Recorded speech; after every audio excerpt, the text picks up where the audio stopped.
For a lot of us, when we start in belly dance, the holy grail is being able to improvise freely and effortlessly, without the stress of thinking every moment, what am I going to do next?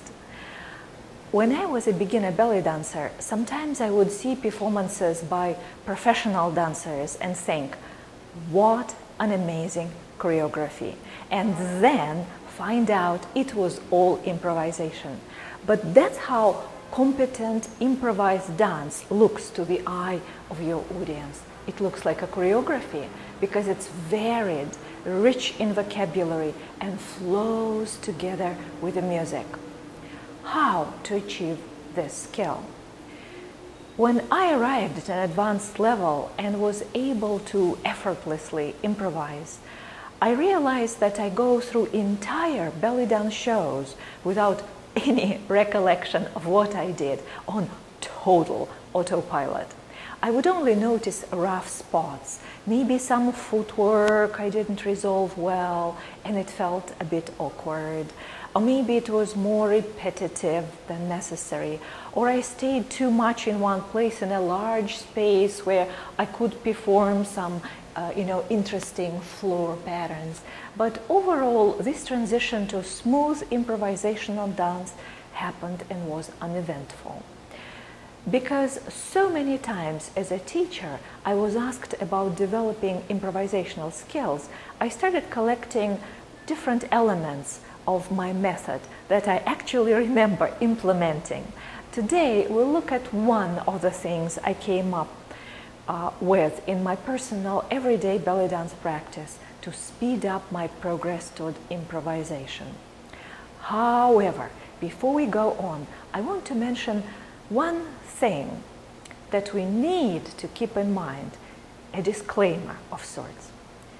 Improvisational ability comes not from how gifted you are as a dancer, not from how good you are as a mover, as a dancer, but only from the volume of your dance experience, and especially from the actual performing experience along with your everyday practice. So there are many dancers who become very good technicians and professional level performers when executing a choreography, but not yet good at improvisation because of that volume factor. When I was studying belly dance and started performing, there were many more commercial belly dance performance opportunities than are today. Arabic nightclubs, many live bands, restaurants and cafes with belly dance shows, and private events circuit, of course, here in New York City. All of this flourished in those days. So as a dancer, I performed multiple shows a night and made my living, even as a beginner dancer. But over the years, most of these venues and opportunities simply faded away. The cultural shift occurred everywhere, and even here in the city with a big volume of multicultural activity and performing opportunities. And if you live in a quieter area, in a small town maybe, then chances are even local current belly dance teachers never had enough opportunities for commercial shows to naturally achieve that volume of performance, to develop the improvisational skills based on that volume. So again, this places more value on the method you use to learn improvisational dance, since you can't just throw yourself into the world of commercial performances and sink or swim the way I did. So one thing that I've always strongly believed in is a good choreography is always better than the best improvisation. Improvisation brings you satisfaction of being with the music and serving your audience in the moment. It's an internal feeling of accomplishment and satisfaction. But if you want to deliver the best show for your audience from their perspective, it better be choreographed. And because I developed this conviction when I was still a student, I made for myself this rule. If I dance to recorded music not to a live band, right? On stage, not in a nightclub, say to DJ music, I can't predict, right? So if it's a dance showcase on stage with music I will provide, it should always be a choreography. Even if it's a little belly dance studio hafla in a tiny local cafe, if I bring my music with me and if I have a space for dance and a time slot to perform, I will come up with some choreography, even just the simplest one. There is no excuses. And this approach I highly recommend to you as you grow in dance, whether you are planning to perform commercially and professionally or not. Why is this super important? Well, even just because you don't want to be caught on cameras, which are plenty at any event, doing less than fabulous job. You want to have a track record of excellence as you grow in dance and let any rough moments be lost in the past without any cameras, without reminding the world about your simple beginnings. Sometimes I'm asked to perform balancing act, a tray of candles on my head. I'm known for this act. And even though I've always had opportunities to come up with choreography, I've often improvised over the years because I'm so good at it. And because any dance with a prop is slower and more structured to begin with. It's going from trick to trick. But there are so many things that can go wrong when you dance with a prop, and especially with fire. And then a couple of times I had some issues with candles, if you know what I mean. And it was my fault entirely. Simply overconfidence and carelessness when improvising, coming from the long experience of everything being smooth and perfect.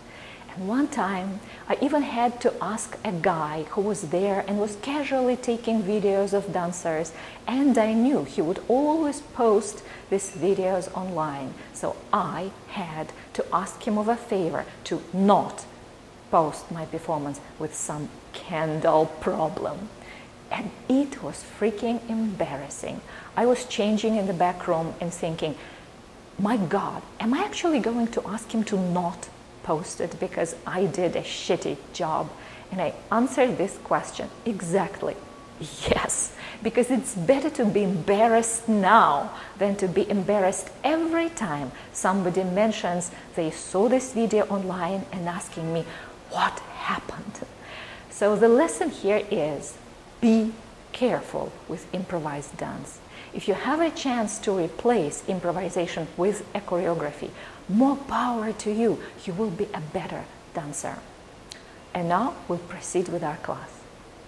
One method I used to speed up my learning to improvise belly dance was coming up with patterns I can easily remember, and the patterns I can fill with different types of dance vocabulary. This way I can repeat the same template, the same pattern multiple times during the show, but it will look different every time because the moves within it will not be the same. This trick is especially easy to do with belly dance travel steps. First of all, if you take any piece of hip work, you should know that it can be layered on practically any travel pattern. So, to start, we'll take one movement pattern and fill it with different types of hip work. Very often, when you practice travel steps in your dance studio, across the floor, or at home in your own practice, you just repeat the travel step again and again and again, going over there and coming back to work on your technique, right? But a better way is to combine these travel steps with working on instilling improvisation-ready patterns into your muscle memory, and by performing your travel steps always with a finishing combination that allows you to change direction, for instance.